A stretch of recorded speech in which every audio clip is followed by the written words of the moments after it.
그러니까 한 주간 잘 보내셨습니까? 이제 5월이 시작되는 것 같습니다. 5월에는 뭐 여러 가지 가정에 대한 날이 많은데요. 먼저 어린이날, 그리고 어버이날이 있고요.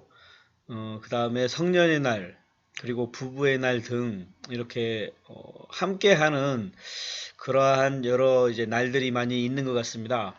여러분들 특히 요즘은 이제 코로나도 조금씩 안정화 단계로 이제 접어드는 것 같아서 주변에 있는 가족 그리고 친구 그리고 함께하는 좋은 분들 한번 돌아보는 그런 시간을 가져보는 것도 좋을 것 같습니다. 예. 그럼 이번 오늘 8차 시 수업을 이제 시작을 하도록 하겠습니다. 매번 처음 시간마다 접하는 내용인데요. 이번 차시 8차시에 따른 내용을 역시 하영드림에 탑재를 하였습니다. 8차시는 교수 설계에 대한 전반적인 이해를 하는 그런 내용이 담겨 있습니다. 그리고 학습 과제 또한 8차시까지 해서 탑재가 되어 있는데요. 한번 보시면 이번 차시에 다룰 교수 설계의 일반적 원리를 정리를 해보고 또 교수 설계, 교육공학에서 중요한 체제적 접근에 대한 개념을 이렇게 도식화해서 그림으로 뭐든 그려보고 그에 따른 내용을 정리해 보면서 딱 개념을 가질 수 있는 그러한 내용을 과제로 제시해 봤고요. 그리고 교수 설계에서 이러한 체제적 접근을 사용하는 이유를 정리해 보면 교수 설계와 함께 교육공학에 대한 개념을 더욱더 한번 정립하는 기회가 될 것이라 생각을 하고 있습니다. 그리고 한 가지 추가로 말씀을 드리겠습니다. 이 보시면은 제가 맨 처음에 교수학습 계획서를 탑재를 해서 여러분들 한 번씩은 아마 다 보셨을 거라고 생각이 드는데요. 요 교수학습 계획서를 좀 수정을 해야 될 그런 판단이 들어서 이제 수정을 하고 있습니다. 당초 되었던 내용들 중에서 과제 1, 2가 있었는데요. 과제 2가 직접적으로 여러분들 그 수업 시연을 하는 그런 과제였었는데 사실 비대면으로 진행을 하고 있어서 그 부분은 이제 과제로 수행하기 어려울 것 같아서 과제 2를 교수 설계, 자신이 전공 분야 수업에 대한 교수 설계하는 것을 과제 2로 변경을 하고자 하고 있습니다. 그래서 평가는 출석과 교수 설계, 그리고 여러분들이 지금 몇 차시 작성하는 학습과제, 포트폴리오 이렇게 해서 합쳐서 100% 되는 형태로 평가를 진행하도록 하겠습니다.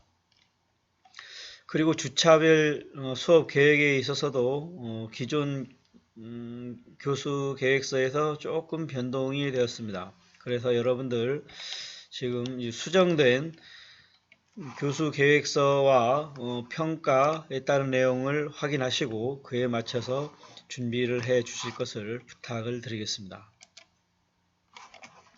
그러면은 오늘 내용을 시작을 하도록 하겠습니다.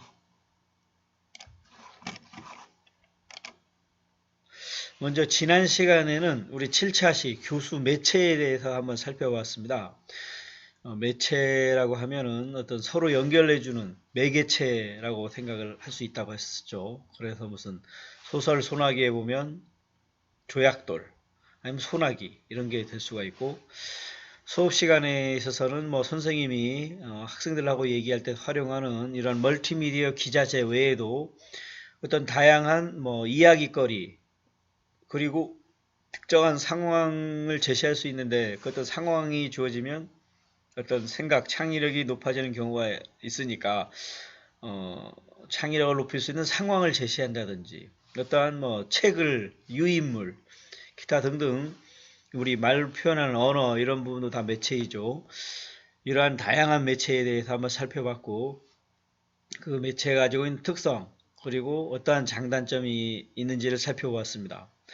그렇게 함으로써 오늘의 수업 내용이 어떠한 내용을 담고 있느냐에 따라서 도움이 되는 매체 매체가 있을 수 있다고 살펴보았는데, 이를 토대로 여러분들은 수업 시간에 적절한 매체를 선정을 할 수가 있을 것입니다.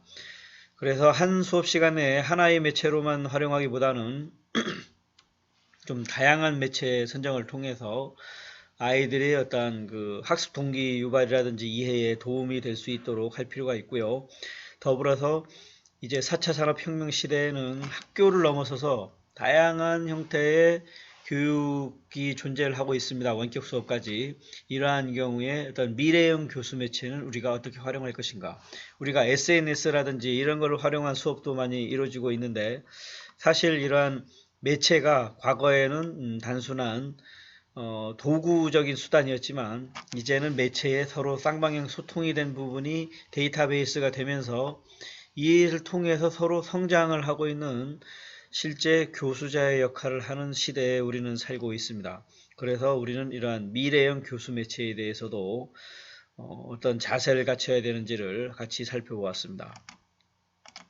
이번 시간에는 교수 설계가 무엇인지 한번 보고요. 교수 설계의 요소와 절차, 그리고 교수 설계의 모형, 이러한 내용들을 한번 살펴보겠습니다.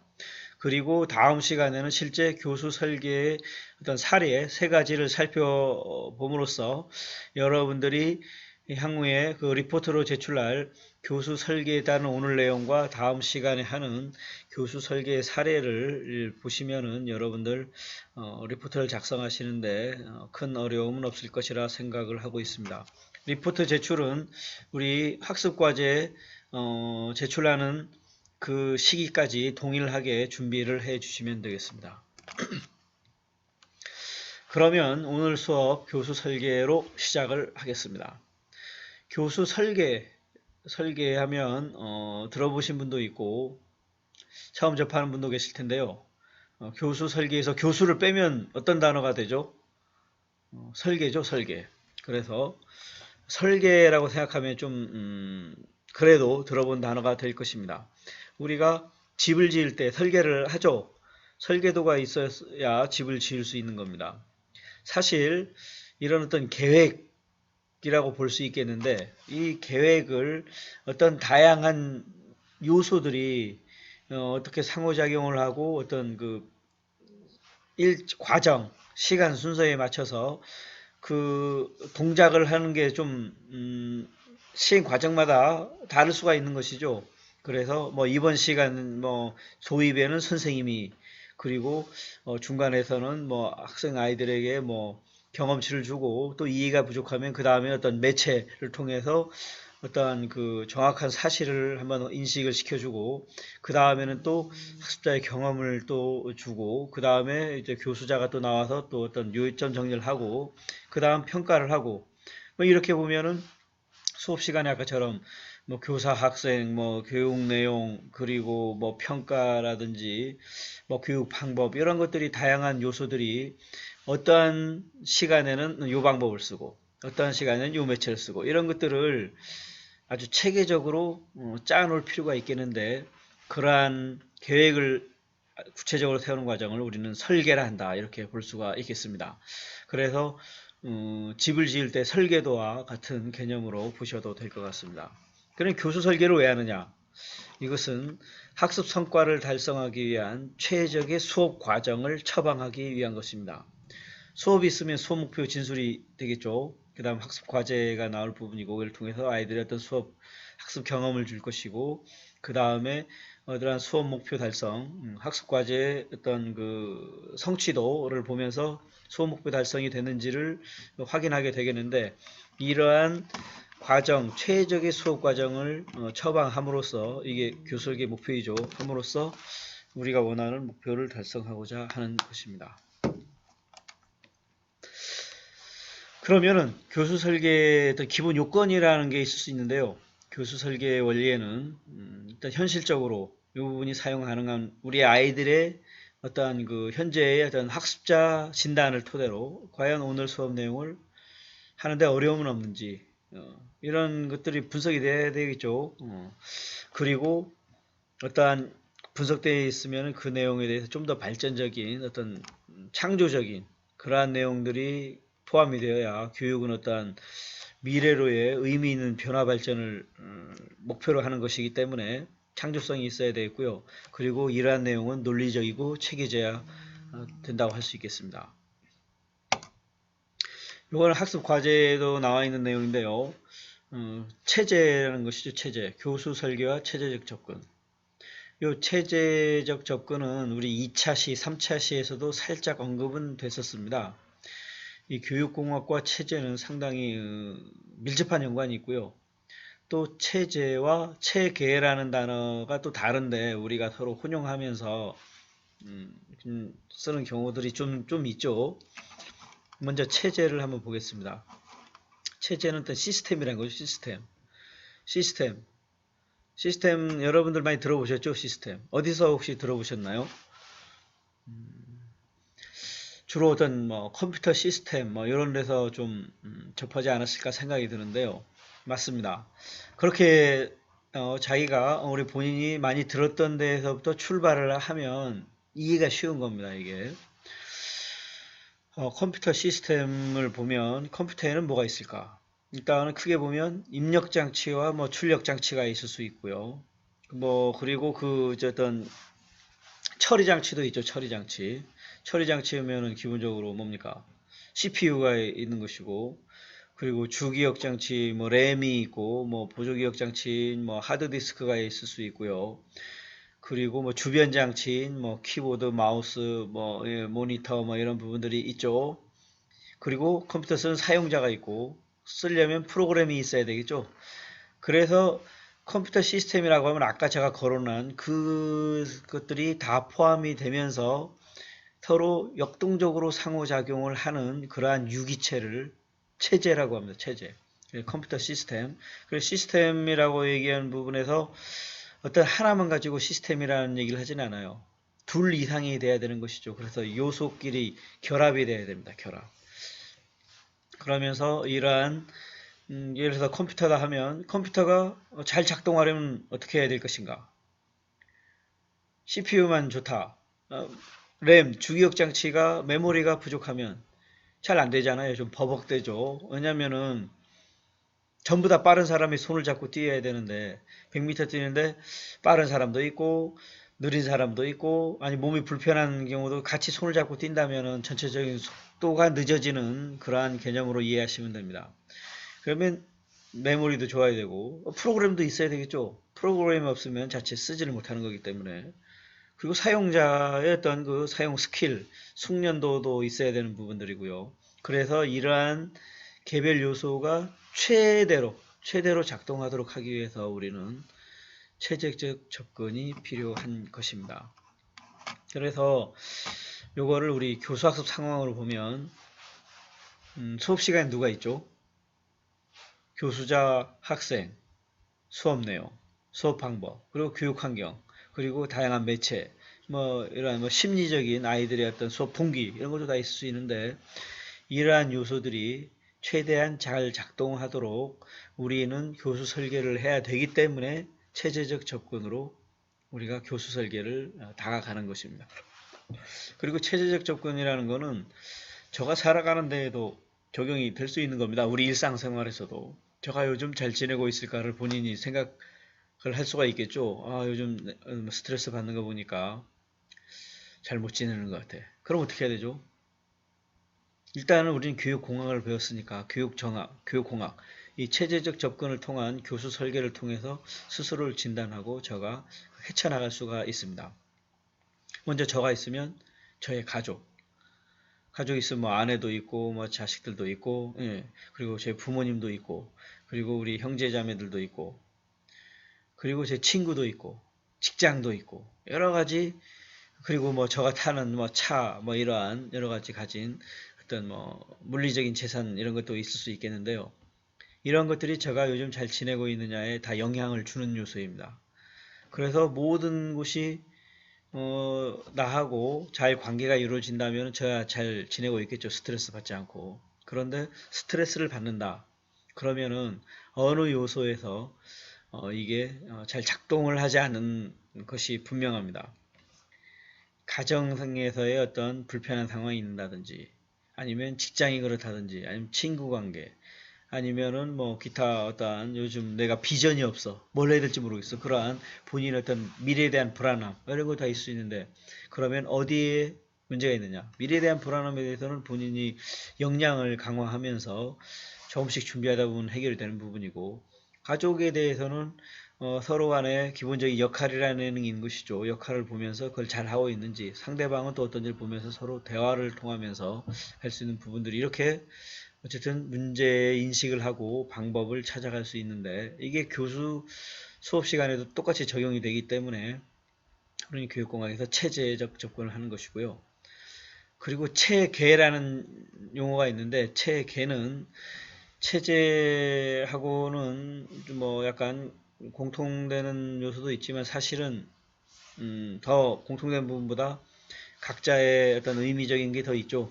체제는 어떤처럼 종합적으로 바라봐야 되는 그러한 차원에서 접근을 얘기하는 거예요. 체제이고요. 체계는 이러한 것들을 과정안처럼 어떤 논리적 순서에 의해서 쫙 정리가 되면은 우리는 체계라고 해서 어떤 시간적인 개념을 체계라고 해야 됩니다. 그래서 앞뒤 순서가 바뀌고 그러면 체계적이지 않다. 이렇게 얘기하는 것이어서 교육공학에서는 체제적 접근을 통해서 체계를 구현을 해놓은 것이 교수학습 과정아니고 그렇게 말씀을 드릴 수가 있겠습니다. 그래서 교수 설계에서 체제적 접근을 사용해야 하는 이유 이것도 학습 과제에 있는데요. 이거는 목표 달성을 위한 구성 요소 간의 유기적인 상호작용이 필수적인 것이기 때문입니다. 우리 삶 자체 이런 것이죠. 그래서 구성 요소가 전반적으로 고려되어야 하기 때문에 그런 겁니다. 수업 시간에 아까처럼 다양한 요소들이 있는데 아이들의 어떤 심리 상태를 뭐 신경 쓰지 않는다거나 수업 내용 뭐 그냥 예전 거 그대로 하거나 교육 방법 뭐 선생님 중심적으로 하거나 뭐 학생을 그래 고르지 않고 그냥 교수자만 생각을 한다. 그래도 뭐 수업은 될 수는 있겠지만 수업 목표 달성은 상당히 힘들겠죠. 수업 시간 힘들어지고 재미도 없고 그러기 때문에 교수자만 생각하면 우리가 원하는 목표 달성, 행복한 교육이 되지 않기 때문에 학생을 구성 요소로 반드시 챙기면서 같이 상호작용하면서 고려해야 되는 거고 아이들이 또 잘 이해되는 어떤 인지적 유연성을 가질 수 있는 수업 내용 그리고 함께 참여하는 수업 방법 그리고 더불어서 동기를 유발하는 그러한 과정을 선생님이 생각을 하면은 수업 효과가 높을 확률이 높기 때문에 우리는 체제적 접근을 활용하는 것입니다. 교수 설계의 일반적인 원리를 보면은 이거는 어떤 이제부터는 수업의 어떤 절차, 과정, 시작부터 마지막까지를 고려하시면 됩니다. 처음 시작부터 마지막까지 개별 요소들이 어떻게 동작을 하면서 챙겨야 될 것은 무엇인지 이러한 것들을 우리는 기본적으로 생각을 해야 되겠죠. 그것이 바로 교수 설계의 일반적인 원리입니다. 먼저 수업 목표 제시 영역의 원리는 뭐냐면은 수업 목표를 제시 안 하는 경우도 있죠. 그런데 목표를 안 하는 것보다 제시를 하는 게 훨씬 교육 목표 달성에 효과적이라는 겁니다. 그래서 수업 목표를 제시하되 수업 목표는 우리 3차 시에서 얘기했었죠. 일단 기본적으로는 구체적이고 명확한 행동적 동사로 표현하도록 일반적으로 그렇게 얘기를 했습니다. 수업 목표를 명확히 인지하면 촉진되고 수업 목표를 습득하면 일단 그리고 과제 절차를 이해하는 데 도움이 되고 또 수업 목표는 도착점 행동이기 때문에 기대되는 결과를 내가 알게 됨으로써 아이들이 어떤 동기부여가 되기 때문에 수업 목표를 반드시 진수를 해야 합니다. 그래서 교수 설계에 가장 중요하게 왜냐하면 목표는 내가 종착적인 행동이기 때문에 목표에 의해서 모든 게 다 연관적이게 해서 파생적으로 나오는 부분이죠. 그래서 목표를 생략하는 것은 어떠한 목적지 없는 항해하는 것 같다고 볼 수 있겠습니다. 두 번째는 수업 목표가 되어 있으면은 목표는 목표대로 학생에 난 관심 없어 이렇게 할 수가 있는 것이죠. 그렇게 해서 아이들에게 이것을 배우면 살아가는 데 도움이 된다. 여러분 아이들이 뭐 다양한 직업을 가질 수는 있겠죠. 그러면은 사실 모든 과목이 음으로 양으로 우리 어떤 직업에 다 영향을 주는 것입니다. 그래서 그런데 미분적분은 뭐 나 사는데 뭐 관련이 있어? 관련해서 도움이 될 수 있는 부분들이 있죠. 그런 사고를 한다는 것 자체만으로도. 그래서 그러한 것들을 아이들의 입장에서 이해하고 이제 어떤 동기를 유발할 수 있도록 그렇게 함으로써 훨씬 효과를 가져올 수 있는 겁니다. 그래서 학습 과제에 집중하도록 수업 목표의 어떤 가치를 인식을 하도록 도와주고 목표를 한번 해보는 애들은 자신감을 가질 수 있도록 하는 이러한 성공적인 경험을 제공을 함으로써 아이들이 학습 동기를 더 유발할 수 있는 겁니다. 동기가 있다는 것은 절반 이상은 성공했다. 저는 그렇게 생각합니다. 그 다음으로는 목표와 동기가 되어 있는데 아이들이 동기는 되는데 막상 가보면은 힘들 수 있죠. 5km를 뛰는데 마라톤을 뛰라고 하면 힘들 수 있다는 것입니다. 그래서 지금 이 수업 내용이 아이들이 이해하는데 상당히 어려움이 있다면은 그것 또한 수정이 돼야 될 거라고 생각이 듭니다. 그래서 아이들이 선수학습 요소를 충분히 알고 있는가, 그리고 지금 상황에서의 어떠한 결손적인 측면은 없고 지금 이제 보완적인 것이 필요한지를 아이들의 입장에서 한번 스캐닝하고 이제 진단을 하는 거예요. 진단을. 그래서 진단을 해봤더니 목표와 학습 동기하고 이 부분들이 딱 문제없이 체계가 되어 있다. 그러면은 계속 진행하는 것이죠. 그에 맞춰서 이제는 뭐 다 목표, 뭐 과제 뭐 이런 게 다 돼 있으니까 이번 시간에 학습 내용을 이제 계열화하는 것이죠. 그래서 뭐 절차적으로 한다든지 논리적으로 한다든지 인과적으로 이런 형태로 하되 어떤 좀 더 학습자에게 어떤 그 능동적으로 참여할 수 있는 형태로 학습 내용을 조직을 하고 그리고 아이들이 수업 시간에 참여하면서 호기심을 지속적으로 가질 수 있도록 적절한 수업 사태를 계속적으로 제공을 하는 겁니다. 그래서 자꾸 물음표를 가질 수 있도록 선생님이 교수 설계에서 조직을 하는 것이죠. 이럴 때는 어떠한 질문을 하고 이럴 때는 좀 잠시 좀 분위기가 이제 너무 집중하다가 좀 느슨해질 때는 또 그에 맞춰서 뭐 여러 가지 수업 사태를 제공하고 또 힘들어할 때는 어떤 매체를 또 활용을 하고 어떤 아이들의 이해력에 맞는 설명 방식을 구조화하는 것이 필요합니다. 그 다음에는 이제 실제 수업 시행을 하는 것이죠. 연습, 문제를 푸는 겁니다. 아이들에게 실제 가능한 그러한 이제 문제 중심에 대한 것들을 안내를 하고 또 개인차를 고려한 연습량 이것들도 이제 맞춰서 제공을 이제 하는 겁니다. 그래서 수업 시간이 거의 마무리가 되면은 평가를 해서 질문을 통해서 오늘의 내용을 아이들이 정확히 알고 있는지 뭐 오류는 없는지 이러한 것을 확인을 하고 선생님이 그 다음에는 오늘의 내용을 요점 정리를 하면서 아이들이 머릿속에 개념에 딱 잡을 수 있도록 이렇게 하면 처음부터 끝까지 정리가 된다고 할 수 있겠습니다. 자, 그럼 이제부터 교수 설계의 요소에 대해서 살펴보도록 하겠습니다. 교수 설계는 여러 가지 이론들이 있습니다. 라이겔루스라는 학자는 어떤 정교화 이론을 이제 얘기를 하고 있는데요. 요거는 정교화한다는 것이 어떤 목표에 맞춰서 세부적으로 그걸 좀 체계화시킨다는 그런 개념이 좀 있는데요. 우리가 알고 있는 수업 내용을 조금 이제 분류를 해서 큰 틀에서 단순하고 대표성 있는 과제로부터 세분화해서 구체적인 대로 이렇게 들어간다든지 아니면 줌인, 줌아웃 반대로 이렇게 왔다 갔다 하면은 숲속에 있어 나무에 있고 내가 어디에 있는지를 학생들이 알 수 있기 때문에 이러한 형태로 아이들의 유의미화 할 수 있는 그러한 형태로 하는 것이 이제 정교화라고 볼 수가 있겠습니다. 사실 우리가 그 어렸을 때 저희도 이제 자녀들 하다 보면 뭐 공룡 아이들이 뭐 공룡에 대해서 호기심이 있다. 근데 공룡이면 뭐 공룡 크게 뭐 이제 등이 삐쭉삐쭉 나온 공룡이 있고 뭐 날아다니는 공룡이 있고 뭐 물속에 있는 공룡 정도 뭐 얘기할 수 있겠는데 너무 자세하게 처음부터 뭐 무슨 테크노사우루스 몸 길이 25m 막 너무 구체적인 거 얘기하면 공룡 종류가 한두 개 아니죠. 너무 구체적인 걸 얘기하면 아이들이 힘들어할 수 있는 것이죠. 그때는 아주 단순화해서 공룡 한두 가지 아이들이 딱 알고 있는 정도 수준에서 공룡의 특성이라든지 이걸 얘기를 하고 좀 더 뭐 이게 학습이 되는 상황에서는 다른 종류의 공룡도 있는데 이건 뭐가 다를까 이렇게 하면서 구체적으로 갈 필요가 있다는 것입니다. 그래서 라이겔루스에서는 이러한 정교화된 계열 그리고 이러한 것들이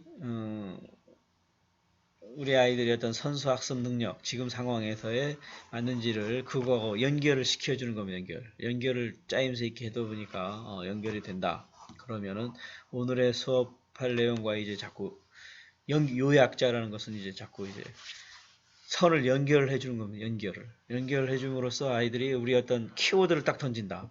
그러면서 상상되는 어떤 내용, 그런 거를 얘기를 하다 보면 수업 내용과 관련되면서 아이들이 알아맞히면서 갈 수 있는 그러한 형태가 될 수 있겠죠. 또 이런 걸 종합하고 이게 또 부족한 경우에는 뭐 비유라든지, 그리고 자꾸 어떤 그 상황 내에서 지속적인 호기심을 유발할 수 있도록 인지 전략을 진행을 하고요. 그리고 아이들의 어떤 오류를 오개념을 인식을 하거나 혹시 뭐 다른 형태로 이제 진행이 되는 경우에는 또 적절한 관리도 필요하다고 할 수 있겠습니다. 앞서서 라이겔루스의 어떤 교수 설계 이론을 보았는데요. 이것을 통해서 보면 교수 설계 이론은 기술지향적, 기술로 무엇을 한다기보다는 어떤 목표를 통해서 이루어가는 어떤 설계지향적이다. 교수 설계 이론 자체가 뭐 설계 말이 들어있어서 그런데 기본적으로 어떤 목표를 위한 설계지향적이다. 이렇게 볼 수가 있고요.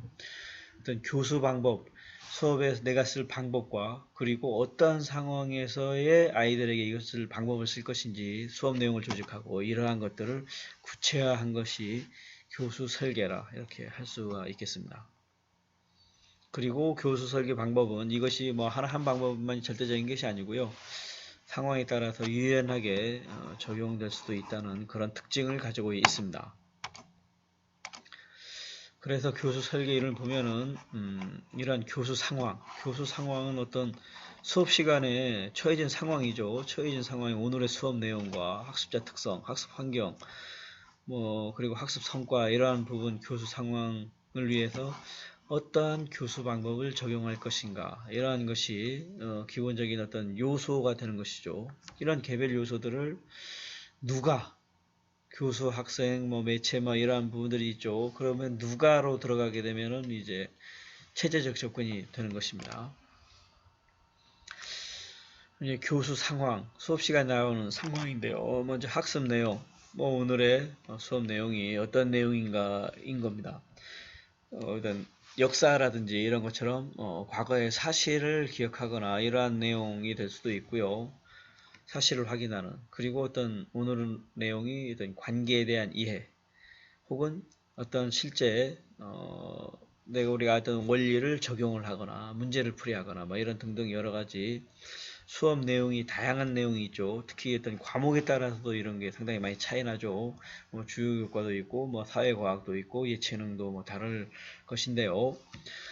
그 내용에 따라서 처방은 달라져야 한다. 그런 것입니다. 그래서 우리가 어느 하나의 수업 방법만 가지고 뭐 약방의 감초, 만병통치약처럼 계속적으로 그것만 맹신한다는 거는 그건 뭐 좀 바람직하지 않은 것이죠.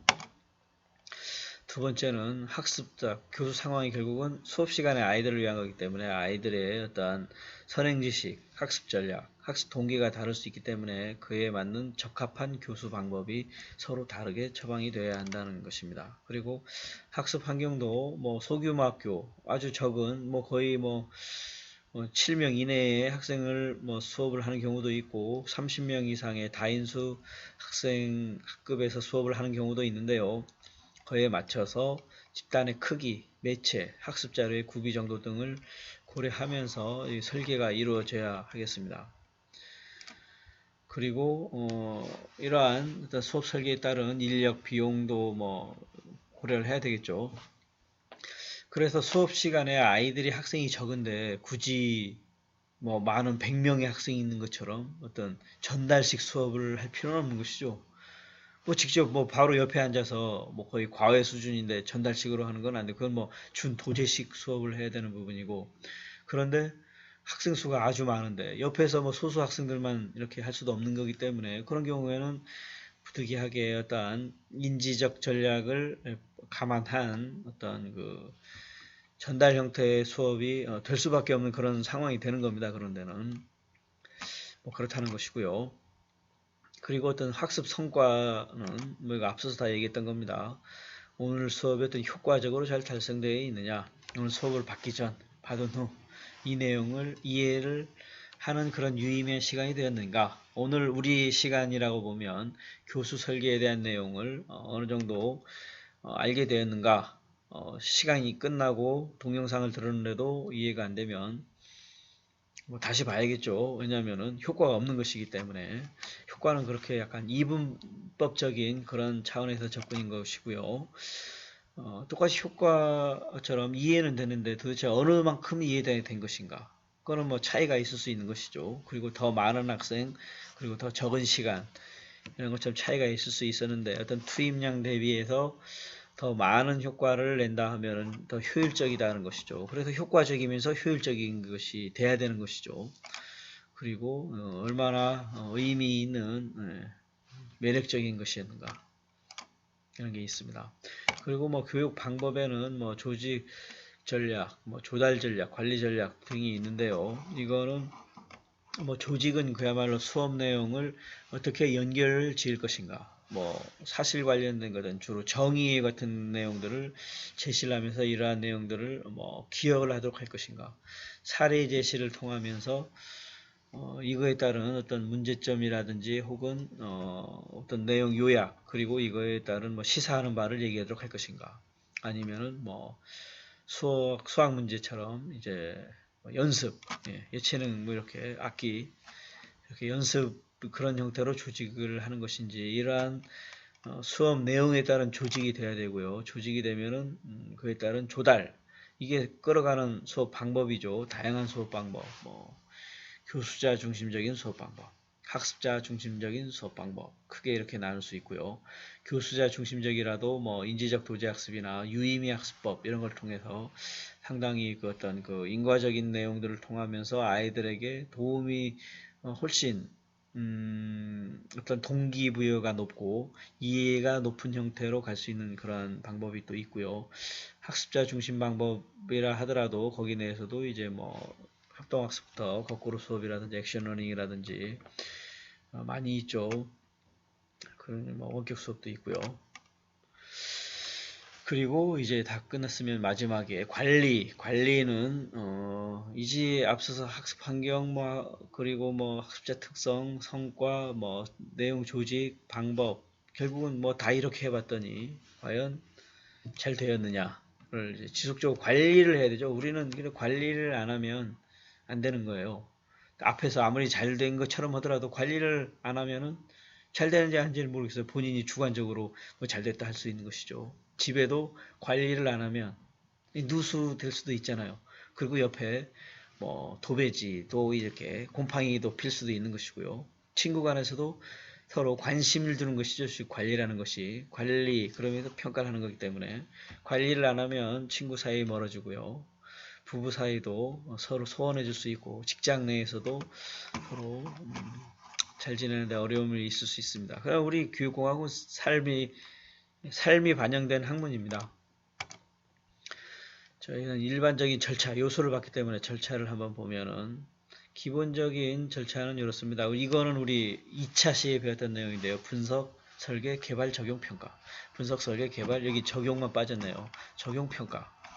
이렇게 그 교육공학에 우리 나온 내용들이 교수 설계에 그대로 반영이 되는 것입니다. 왜냐하면 뭐 체제 설계가 수업에 들어가고 교육공학에 들어가는 거기 때문에 그때 제가 추후에 다시 이 내용을 말씀드릴 것입니다 한 것이 지금 여러분들이 접하게 되는 것입니다. 그러니까 요거 분석이라면 아까처럼 우리가 체제적 접근에 의해서 오늘의 수업 목표가 있겠죠. 그리고 그에 따른 세부 과제가 있겠는데 수업 목표 달성을 위해서 요구되는 것이 무엇이냐? 교수자에 요구되는 거, 학생들에 요구되는 거, 학 환경에 대해 요구되는 거, 그리고 기타 뭐 방법적으로 여러 가지 그 수업 목표 달성을 요구되는 게 많다는 거예요. 방법이든 그러한 것들을 다 분석을 해놓는 것이 분석 단계입니다. 분석이 되면 설계를 하는 것이죠. 교수 설계는 개별 요소, 교수자, 학습자부터 시작해서 다양한 교육 환경, 심리의 부분까지 이러한 내용을 이제 누가 어떻게 무슨 방법으로 뭐 이러한 내용들을 OW1H 비슷한 형태로 구체화 시켜 놓은 계획을 잡는 것이 설계입니다. 그 설계는 뭐 시간 순으로도 되고 또 이제 도식화되는 그런 것도 들어갈 수 있는 것이죠. 집 설계처럼. 그런 다음에는 뭐 설계가 됐으니까 실제 교수학습 과정안을 만들면 되겠죠. 이게 그게 개발인 것이죠. 개발인 경우에는 이 체제적 접근한 거를 이제 체계화한다 이렇게 봐야 됩니다. 결국 개발되는 거는 시간 순서대로 이제 가는 것을 담고 있기 때문에 체계를 체계화하는 겁니다. 그 다음에 이 적용이 빠졌죠. 여기는. 왜냐하면 교수 설계는 설계에 다는 거기 때문에 적용이 없는 겁니다. 적용은 실제 수업을 하는 단계라고 보면 됩니다. 이 개발된 내용을 그냥 적용하는 것이고 관리하는 것이죠. 평가는 마지막에 돌아보는 겁니다. 그러면 이제 모형을 한번 보겠습니다. 모형. 모형이라고 하면 틀이죠. 틀. 이 모형, 붕어빵 틀 모형 있죠.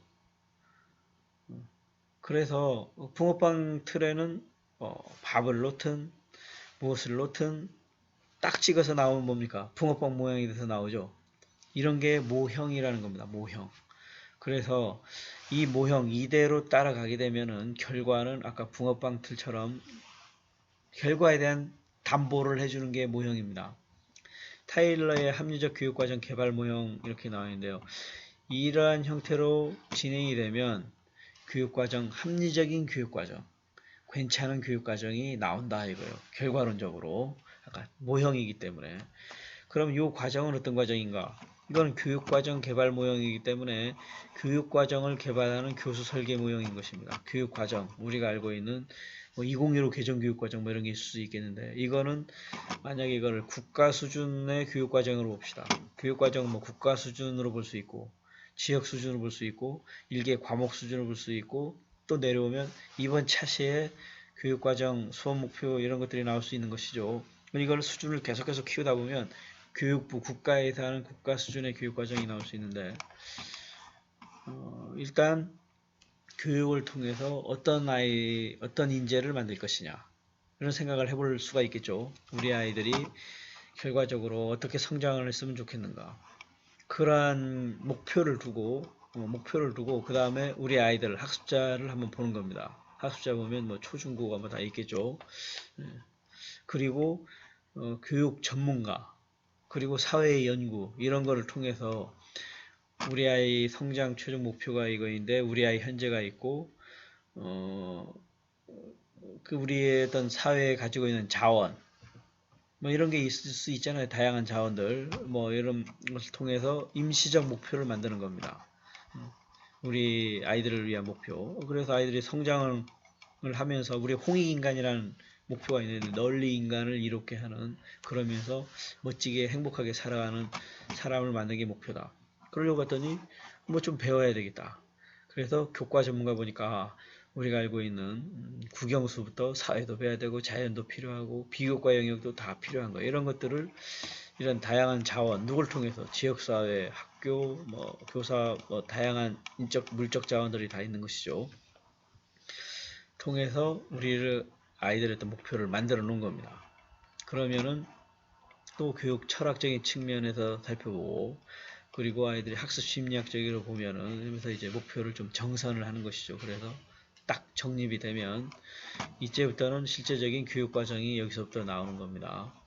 구체적인 이제 목표가 나왔으니까 교과, 초중고 교육과정, 국어, 영어 수업부터 어떠한 수업을 경험을 하도록 할 것인가.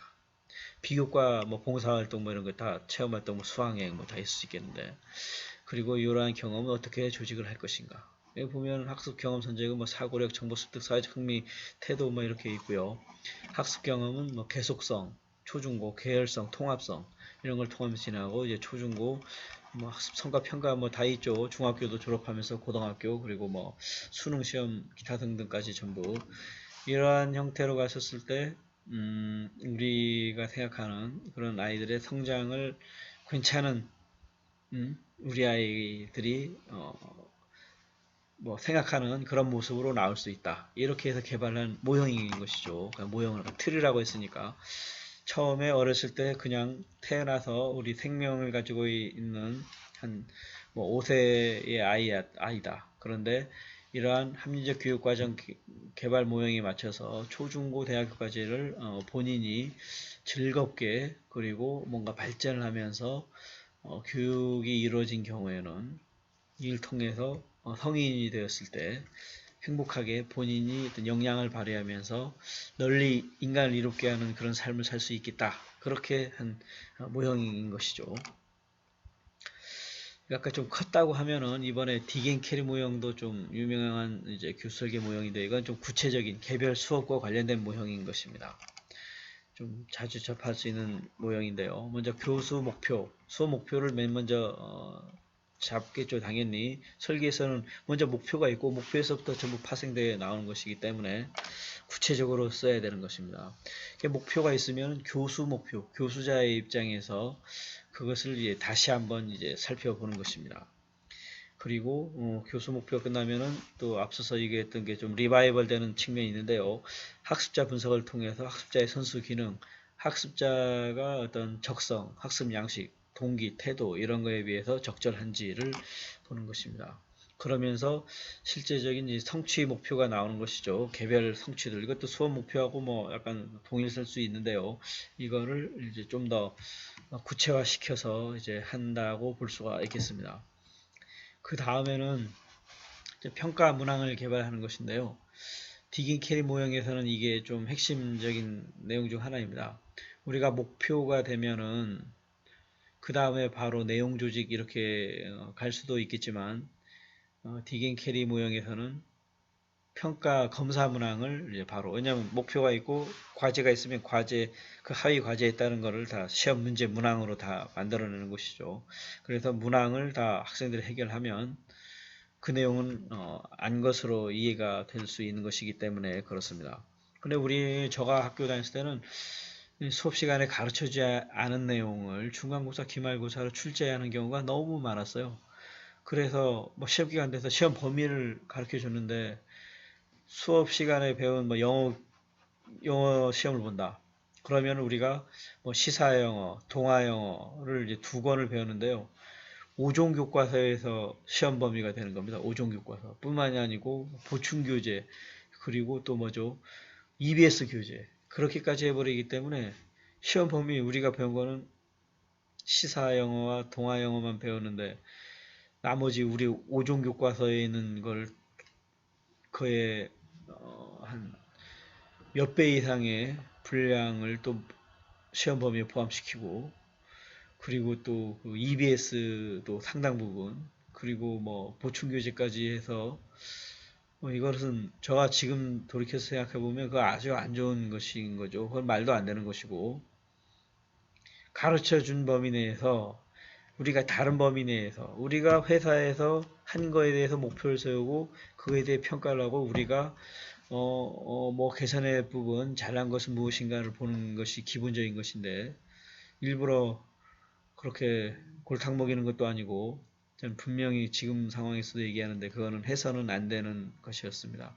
아이들을 위해서 뭐 그냥 다 보라는 식인 것이지만 그건 뭐 선생님도 안 되는 것이고 그렇게 해서는 안 되는 것이죠. 이 모형만 딱 보더라도 목표에 맞춰서 세부적인 과제가 나오고에 따른 검사 평가를 하되 뭐 절대평가냐 뭐 상대평가 그리고 다양한 평가들이 있을 수 있는 것입니다.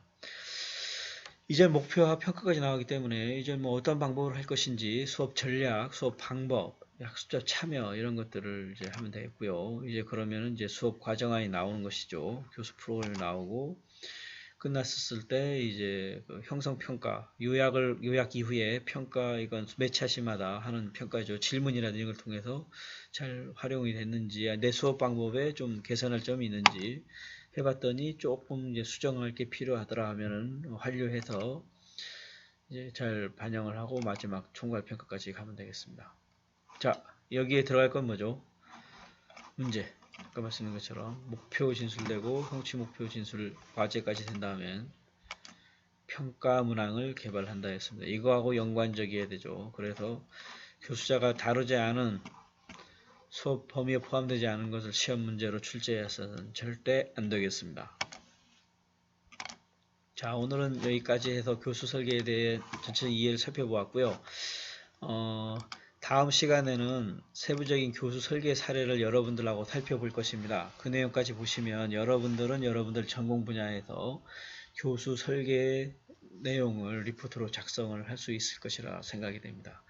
한 주간 잘 보내시고요. 다음 주에 또 건강한 모습으로 만나도록 하겠습니다. 고맙습니다.